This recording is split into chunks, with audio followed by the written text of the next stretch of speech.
Yoga Core Flow.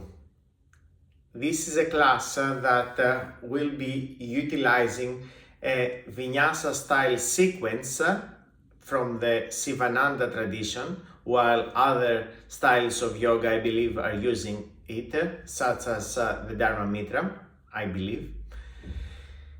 And we will use this to challenge our breath.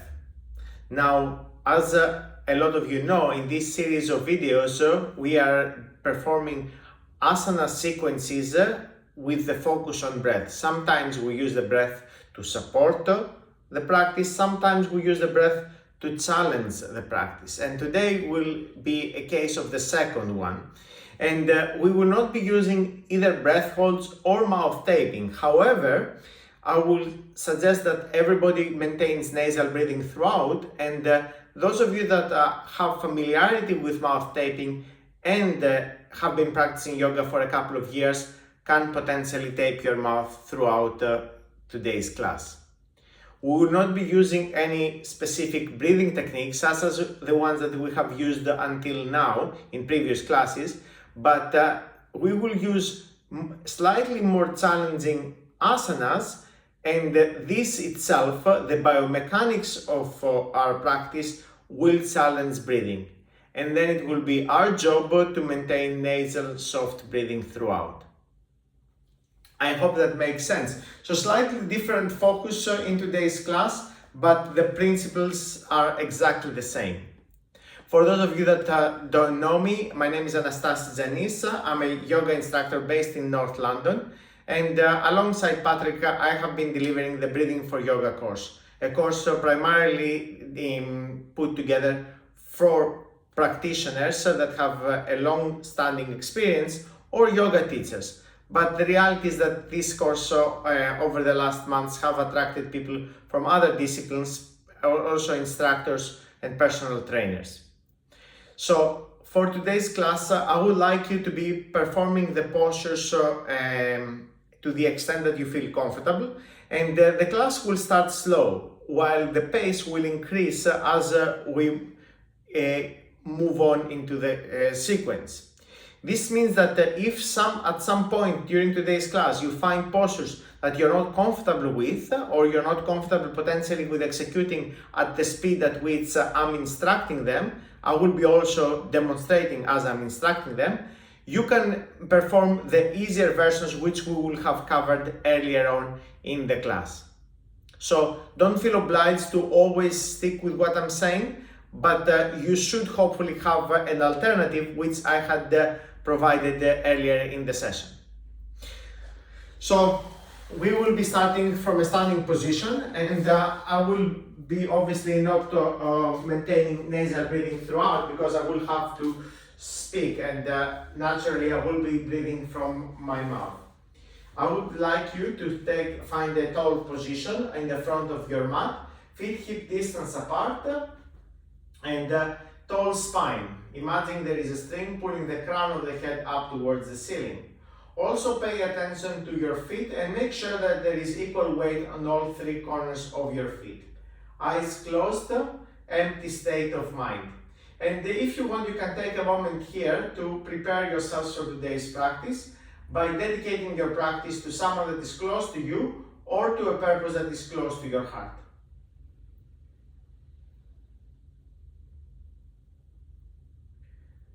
Slowly you can open your eyes, place your hands in front of your chest in prayer pose, and you inhale as you extend your arms up. All inhalations and exhalations are soft, and fold forward, head down. Inhale again, lift your chest, and from there step the left leg back, left knee on the floor, hands in front of your chest, and extend your spine while contracting the left glute. Hands on the floor, both feet back, knees on the floor, chest on the floor, upward dog, shoulders back and down, back down, push back into a downward facing dog. And now I would like you to step the left foot forward between your hands, place the right knee on the floor, and from here, hands in front of your chest, contracting the right glute, Shoulders back and down, lifting your chest, looking up, looking back. Release from here, hands up on either side of the front foot. Step the back foot forward and release, head down, heavy head.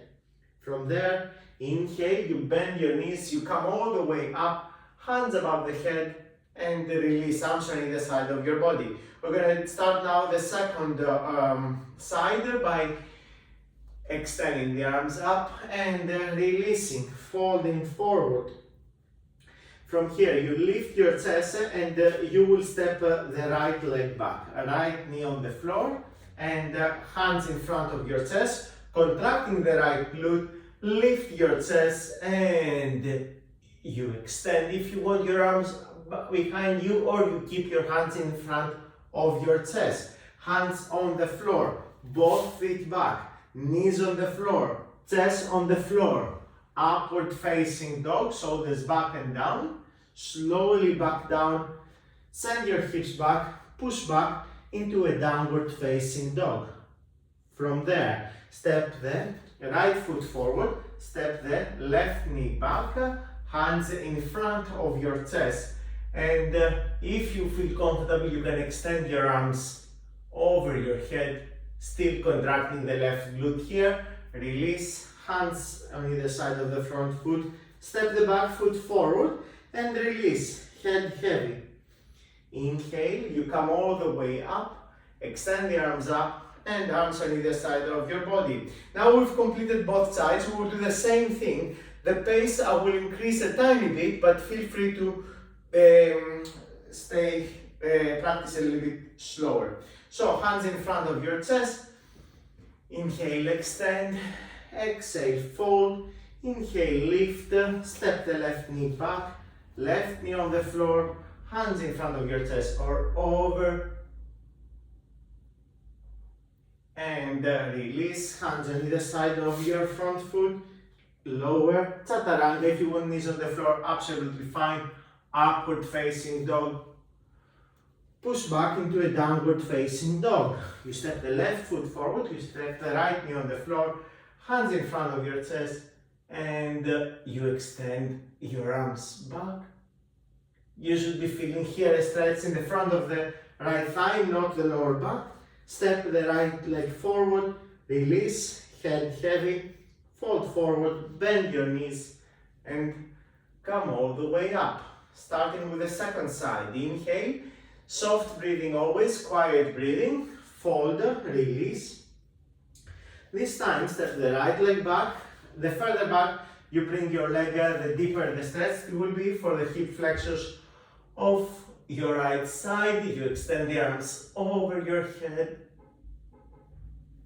and you release, hands forward, step the left leg back, lower, upward dog. And back down and downward facing dog. And from here you will step again the right foot forward. You will bring the left knee on the floor, hands in front of your chest. Every time you may want to be going a little bit further into your spine extension. You step the left foot forward, you release, you fold forward, head down, bend your knees, arms above your head, and release. Arms are in the side of your body. We'll start adding some more postures, but remember, you can just stay and hold downward dog potentially for a bit longer. Stay with the first sequence and maybe hold some postures or downward dog a bit longer. Hands in front of your chest. Inhale, extend the arms up. Exhale, fold. Lift your chest. Step the left leg back, left knee on the floor, hands in front of the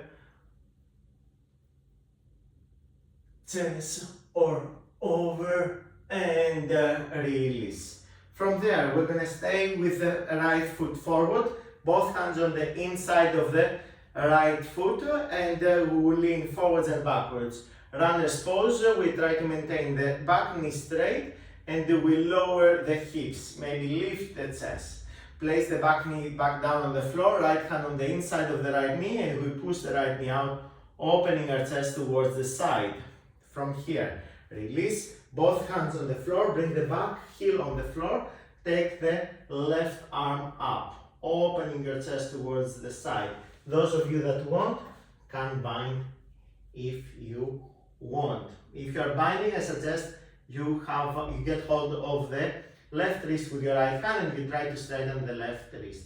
From here, warrior one, come all the way up, shoulders, scapula elevated, so shoulders are touching your ears, and release. Both hands on the floor, both feet back, lower chaturanga. Inhale, upward dog. Exhale, downward facing dog. From downward facing dog, you step the left foot forward, you bring the right knee on the floor. Feel free to adjust your position, bring your legs a little bit further apart so you can go deeper into your stretch. Hands in front of your chest, you extend your arms over your head. Release, hands forward, you step the back foot to meet the first and you release, you fold forward. Inhale, come all the way up, palms together, release, arms on either side of your body.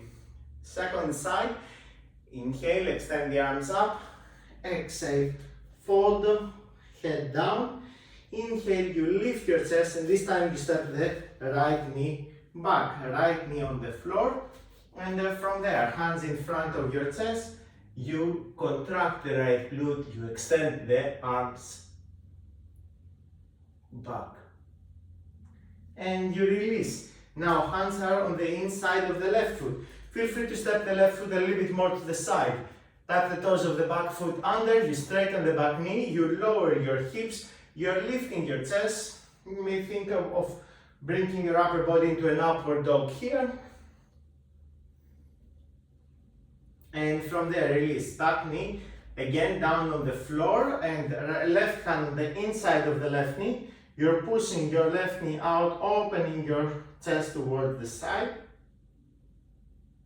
And release. Both hands on the floor, toes of the left foot facing forward. Try to remember to maintain nasal breathing and soft throughout. Right heel on the floor and the right arm is up. Some of these postures may feel comfortable for some people, some of them will potentially challenge respiration for others. If you decide to bind, feel free to do so. Try to maintain the front knee bent and the back knee straight if you are doing that. From there, release and come up, make your way into warrior one. Shoulders touching your ears and release. Hands on the floor, feet back, lower chaturanga, upward facing dog, shoulders back and down. And from there, push back into a downward facing dog. From here, step the right foot forward, step the left foot forward, and release, head down. Inhale, come all the way up, reach up, palms together, exhale, arms on either side of your body. Inhale, extend your arms above your head, release, fold, head down, straighten your back, step the left foot back, and with the left foot back, we can bring the back knee on the floor, hands in front of the chest, and you extend your arms up and over. It's common in backbends for breath to be compromised, so try to maintain breathing light breathing there. From there, you bring the back heel on the floor and you make your way into warrior one. You're contracting the back glute. Warrior two, tailbone under, shoulders above the hips, shoulder blades towards each other, right forearm on top of the right thigh, left arm up. Warrior two, one more time, reverse warrior, make sure that the front knee stays bent, try not to bear too much weight with the left arm on the left calf. And from here, release, interlock your fingers, hips in a warrior one position, so hips are facing forward, fingers are interlocked, and you fold forward into your humble warrior.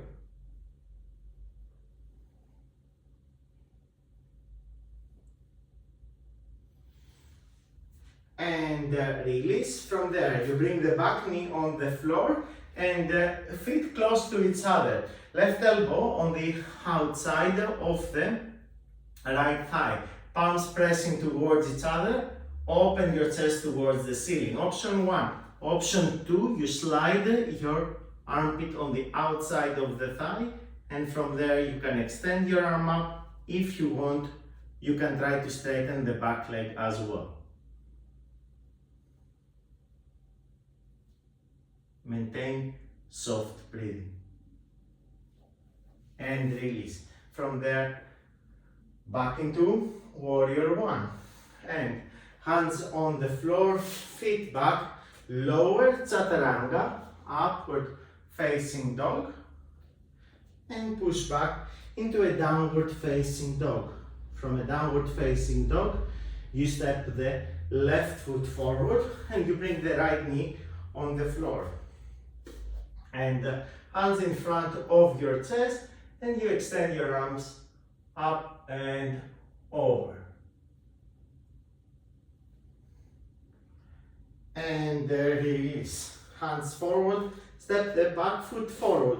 Feet meet at the front of the mat. Release, head down. And micro bend your knees.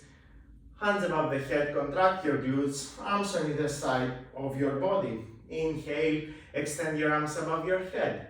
Exhale, release, fold, palms on the floor. And from there, lift your chest, step the right leg back and come into a crescent lunge, low lunge position. Hands in front of your chest. You extend the arms back if you wish. Remember, there is always the option of keeping your hands in front of your chest. From here, you bring the back heel on the floor and you make your way into warrior 1. Contracting the back glute, making sure as much as possible that your hips are facing forward. You see, they're not perfect for me, but try not to turn them too much to the side. From there, warrior 2, shoulder blades towards each other, navel in, and left forearm on top of the left thigh, right arm up, maintaining the front knee bend, back into warrior 2, and reverse warrior.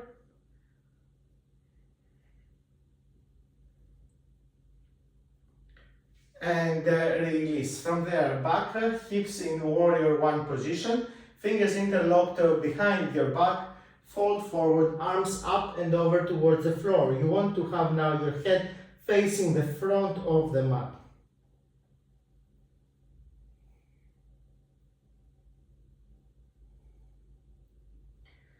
And release. From there, come back up and bring the back knee on the floor. Feet a bit closer than in a regular, feet close to each other, both knees 90 degrees.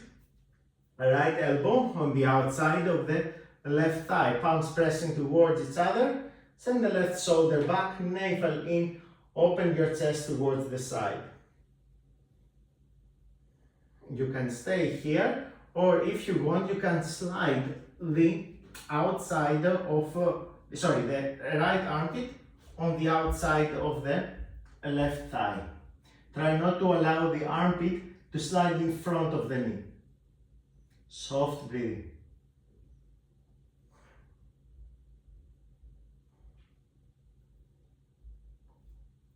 And release. From there, back into warrior 1. Hands on the floor, feet back, lower, upward dog, and make your way back into a downward facing dog. And from downward facing dog, you step the right foot forward, you bring the left knee on the floor, arms above your head, and release. Both hands on the floor, step the left foot forward, head down, and micro bend your knees, come up, release. From there, we will digress a little bit from the sun salutation we've been doing so far. hands in front of your chest, inhale, extend your arms above your head, exhale, release. From here, option one, if you can go into crow, go into crow. If you cannot go into crow, just jump back. But if you can't go into crow and hold for a couple of breaths. If you have moved your feet back, go into chaturanga and upward dog. Otherwise, jump back or walk your feet back, chaturanga, upward dog, and make your way into downward facing dog. From here, you bring the shoulders above your wrists and you pivot on Vasisthasana. So, side plank.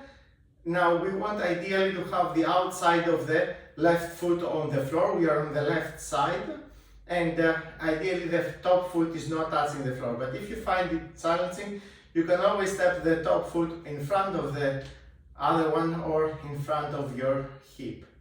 Staying here for a few more breaths. A lot of muscles that are involved in breathing are working here.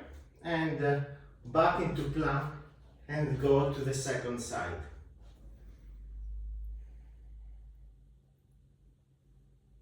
Holding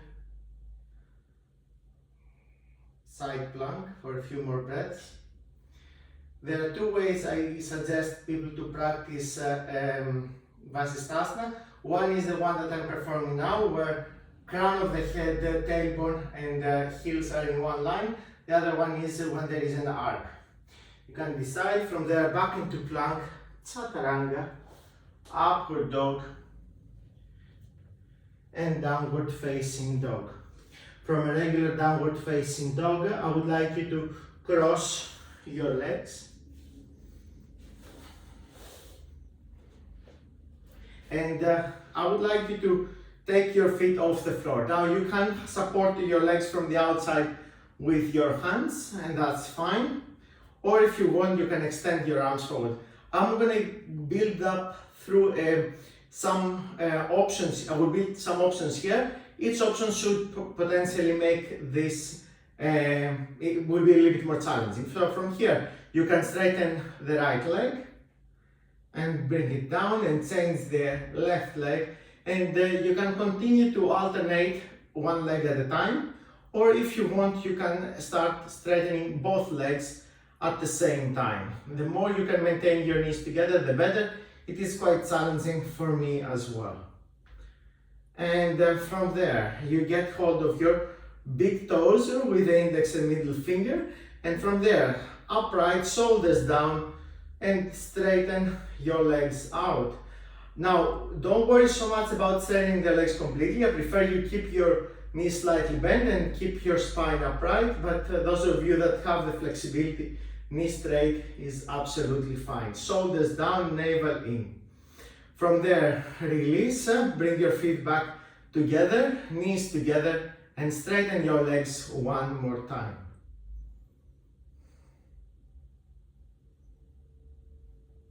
And release one more time. Now when you're holding your toes, it's probably not going to be as hard for the abdominals as when you are in boat pose. Those of you that feel comfortable here, you can take your legs together. Again, stay with whatever option is accessible to you.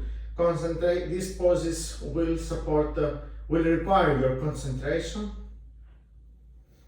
And slowly release. From there, feet together, knees apart. And if you find that your knees are above your navel, you want to be careful, you want to maybe stay upright. If you find that there is no restriction in your hips, your knees because of that will be down, you can slowly start coming further and further down until your head is between your feet.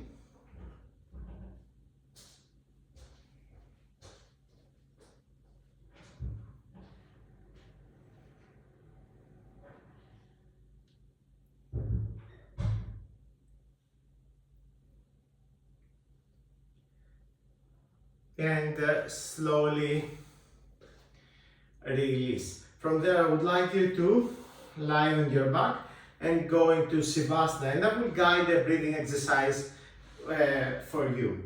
So I would like you to be resting on your back and have the hands on either side of your hips, palms facing up, and let the feet drop out to the side, to the left and the right, each foot.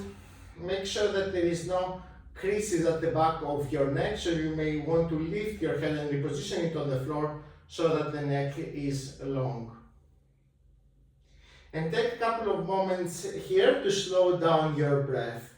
Focus on slowing down the volume of air that you're taking in and out, and naturally this will prolong the breathing cycle. So if you slow down your breath, if you focus on the time, the volume will be reduced, at the pace at which you are breathing will be reduced, but the reverse is also true. I suggest you pay attention as much as possible to the volume, because this is more of a technical aspect of breathing and more critical in my opinion.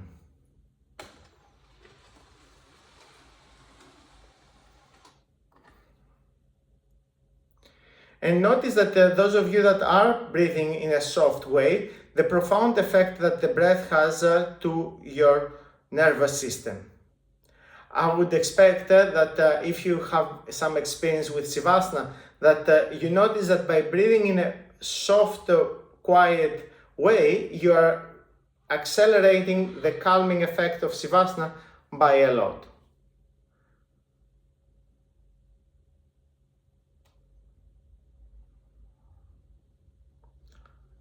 I'll let you breathe in that way for another few rounds.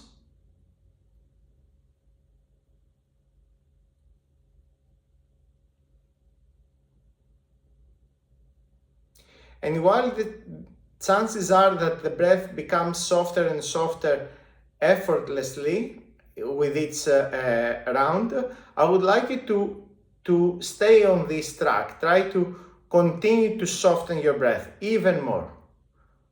It might feel that you don't need to change your breathing now, because now at this stage you probably are breathing in a regular way, but I would like you to soften your breath so much that you're breathing at half the breaths per minute that you would normally do, or even less. You are taking even half the volume of air per minute than you would normally do. While you're doing that, try, of course, to monitor your nervous system and notice how your body is staying calm. Or if anything, getting even calmer.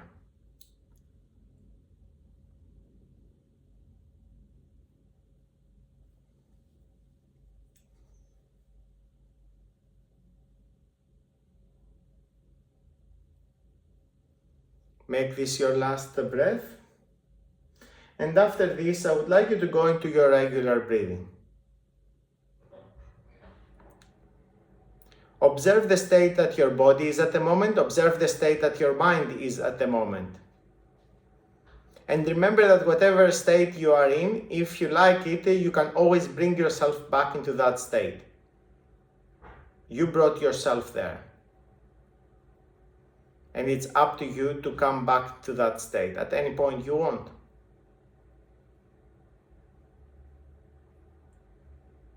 Bring your attention to the purpose that you set in the beginning of the class.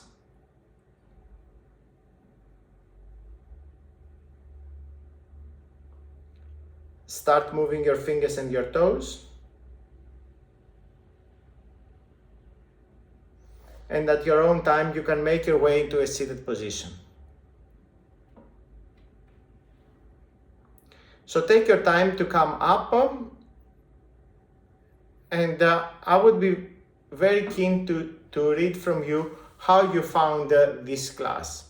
This is, as I said in the beginning, a different class compared to the previous of this series, but I hope having done some of the previous classes, it gives you a different appreciation of a class like this, where it might be closer to what is taught in some studios, or you have been used to, but at the same time, knowing what you know already about breathing, you were paying more attention to it, you were finding which are the postures that your breath was challenged, and not only that, but you knew how to breathe once you got into these poses. So I'm looking forward to reading your comments. I would also like to know if you would like to get to see more classes like this. Maybe some of the classes can be even more specific and focused on specific groups of asanas. But of course, this is something that I would like you to let me know, and in future classes I will give you a bigger variety of yoga styles. I hope you're keeping well, and I will see you next Thursday.